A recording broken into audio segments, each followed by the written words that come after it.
Merhaba engelsiz düşünen arkadaşlar. Arkadaşlar bu videomuzun konusu ÖTV muafiyeti üst limiti. Şimdi bana bu konu hakkında acayip şekilde soru soruyorsunuz arkadaşlar. Çoğunuza da cevap veremiyorum kendi yoğunluğumdan dolayı. Öncelikle bunun için sizlere buradan bir özür diliyorum.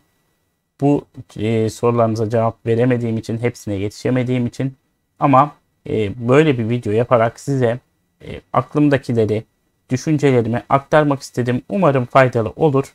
Umarım siz de beğenirsiniz. Aklınızda bir fikir oluşur. Şimdi videomuza geçelim.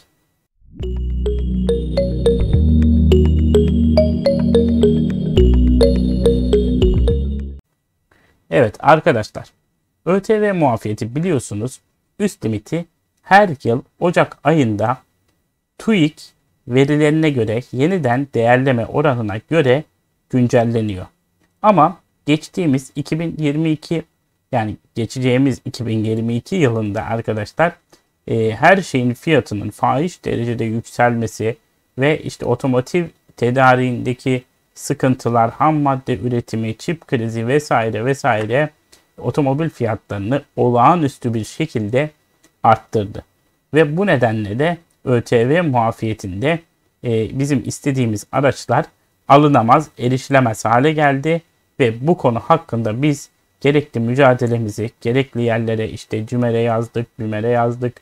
Efendime söyleyeyim sosyal medyada bir farkındalık oluşturmak istedik. Hatta bir Telegram grubumuz vardı. Oradan bir şeyler yapmaya çalıştık ama nitekim başarılı olamadık. Bu limitin gününden, tarihinden önce güncellenmesini ne yazık ki sağlayamadık. Birçok şeyde biliyorsunuz asgari ücret bile 6 ayken bir iyileştirme yapıldı. Ama ÖTV muafiyetinde yeterli örgütlenmeyi sağlayıp sesimizi duyuramadığımız için böyle bir düzenleme yapılamadı arkadaşlar. Ama şu var, artık bu saatten sonra 2 ay gibi bir süre kalmış. Yani ÖTV muafiyeti 2 ay içinde TÜİK'in açıklayacağı verilere göre yeniden değerleme oranına göre güncellenecek arkadaşlar. Şimdi bu konuda da çok böyle bilgi kirliliği hissediyorum. Konuşulan sosyal mecrada olsun arkadaşlar. Diğer videolarda bazı videolara ben de bakıyorum sizler gibi diğer üreticilerin videolarına falan.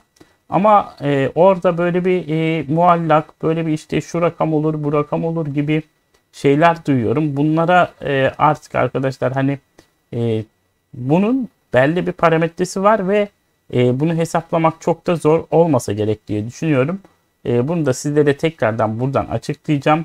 Kendi beklentimi de açıklayacağım arkadaşlar. Hani bu şu demek değil. Kesin belli olan hesaplanabilir bir şey hakkında bu benim düşüncem diye sizlere bunu yani aktarmam doğru değil zaten. Çünkü bu nasıl hesaplanıyor, nasıl yapılıyor hepsini buradan açıklayacağım. Siz de benim gibi ihtimalen düşüneceksiniz diye öngörüyorum ben. Şu an arkadaşlar biliyorsunuz 450 bin lira gibi bir limitimiz var. 450 bin lira limitimiz nasıl güncellenecek? Şimdi az önce de söylediğim gibi TÜİK'in açıklayacağı yeniden değerleme oranı. 2023 yılı için arkadaşlar yeniden değerleme oranı şu anki hesaplamalara göre %124 küsuratı da var hatta. Yani %125 gibi diyebiliriz arkadaşlar. Ortalama olarak 3 aşağıdır 5 yukarıdır. Hani çok da takılmamak lazım 3-5 liraya 10 liraya buradaki limit konusunda. Yani hesapladığımız zaman arkadaşlar şu anki limit üzerinden %125'lik bir artış söz konusu. Yani bu ne demek oluyor? Bu şu demek oluyor arkadaşlar. 2023 yılı için öngördüğümüz ve hesapladığımız miktar ben 1000 yani eski parayla 1 trilyon yeni parayla 1 milyar olarak 1 milyon olarak görüyorum arkadaşlar. Yani demem o ki hesapladığımız zaman da zaten 1016.000 TL gibi bir şey çıkıyor. Oran çıkıyor. Hani tam ucu ucuna dediğim gibi 5.000 10.000 gibi bir şey söylemeyeceğim. Ama siz 1 milyon gibi düşünebilirsiniz bu miktarı, oranı arkadaşlar. 2023 yılı için üst limitimiz 1 milyon lira olacak. Tabii arkadaşlar burada şu sorulara da cevap vermek lazım. Bunlar da böyle hep havada kalıyor, açıkta kalıyor. İşte biz şimdiki limitleme alalım, 2023'te mi alalım, nasıl yapalım falan. Arkadaşlar düşük araba alacaksanız ve bütçeniz kısıtlıysa bu sizin için bir avantaj, limit. Neden diyeceksiniz? Şundan dolayı şu anda 450 bin liralık aracı baktığımız zaman 250 bin lira civarında satın alabiliyoruz. Tabii ki fiyatlar gün geçtikçe değişiyor, artıyor ve hatta daha da artacağını söylüyorlar. Çünkü maliyet artışları gelecek. Enflasyon var ülkemizde, bildiğiniz üzere. Büyük bir enflasyon var ve bununla ne yazık ki hala baş edebilmiş durumda değiliz. Bu nedenle tabii ki maliyetler de artacak 2 ay sonra ve ürünlerin fiyatları da artacak. Ama burada şöyle bir değerleme yapabilirsiniz. Yine düşük limitten araç alabiliyoruz. Üst limitten alamayacağımız araçlar eklenecek. Belki bugün 250 bin liraya ulaştığımız araca 300 bin liraya, belki de biraz daha üstüne ulaşacağız ama orada seçme şansımız olacak arkadaşlar. Belki en boş paketini almayacağız da bir üstüne alabileceğiz. Veyahut da işte daha çok içimize sinen bir arabayı alabileceğiz. İşte 50 bin, 70 bin, 80 bin gibi farklarla 2023 yılında ve 2023 model bir arabayı alabileceğiz. Bunu da siz araç alacakken değerlendirmelerinize bunu da, bu parametreleri de katın derim arkadaşlar.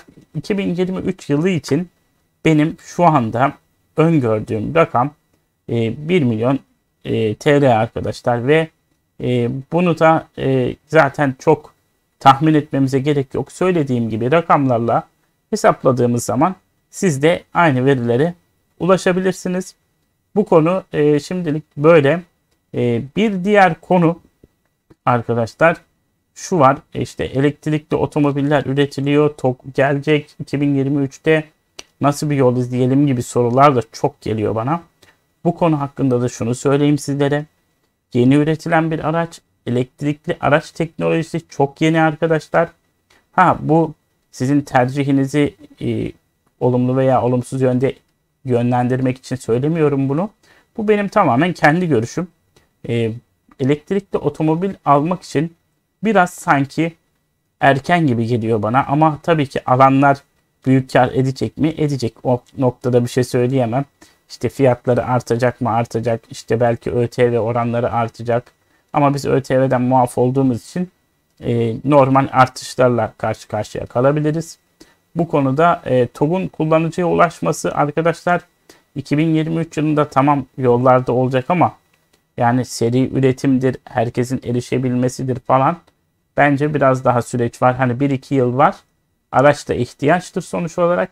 Araca ihtiyacınız varsa bu değerlendirmeleri de, bu kriterleri de göz önünde bulundurmanızı sizlere öneriyorum arkadaşlar.